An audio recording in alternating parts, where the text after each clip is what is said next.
donc, en pratique, quelles sont les informations que je note dans ce plan de journée? Alors, pour moi, il y a 4 informations qui doivent figurer dans mon plan de journée. La première, évidemment, c'est une information qu'on a déjà l'habitude de mettre dans un outil agenda ou plan de journée, c'est les rendez-vous avec les autres. Les rendez-vous, les réunions. Ceci dit, par rapport à ce qu'on peut avoir l'habitude de faire, il est très important de ne pas se contenter de noter le début de chacun des rendez-vous ou des réunions, mais d'anticiper sur la fin prévisionnelle de chacune de ces actions. En clair, à chaque fois que quelqu'un vous demande du temps, que vous devez ou que vous décidez de lui accorder ce temps, vous devez aussi négocier une durée. Pour combien de temps allons-nous en avoir? Ça, c'est donc le premier élément, le temps qu'on donne aux autres. Il y a un deuxième élément qui est extrêmement important et qui est un petit peu plus nouveau. C'est ce que j'appelle les rendez-vous avec soi-même. Et je tiens beaucoup à cette expression de rendez-vous. Pourquoi? Eh bien, tout simplement parce que ces rendez-vous que je consacre à mon travail, où je programme les actions que j'effectue en solitaire, sont du temps que je vais réserver dans ma journée.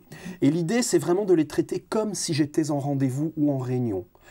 Très concrètement, c'est déjà un élément de gestion des interruptions. En fait, à chaque fois que quelqu'un va m'interrompre pendant un de ces rendez-vous avec moi-même, je vais me poser la question: et si j'étais en réunion, si j'étais en rendez-vous, qu'est-ce que je ferais?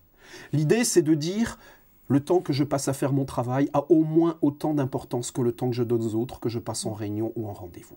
Ça, c'est donc le deuxième élément.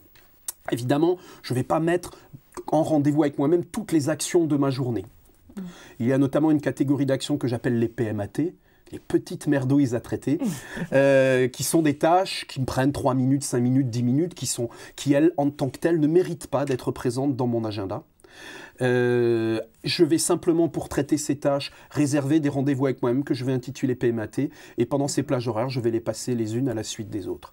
Et puis, je n'oublie pas d'intégrer à mon plan de journée, dans ces rendez-vous avec moi-même, toutes ces tâches récurrentes que je fais habituellement sans y penser, et je pense notamment au temps passé à lire ses mails, à traiter sa messagerie. Ça doit apparaître comme un rendez-vous dans mon agenda.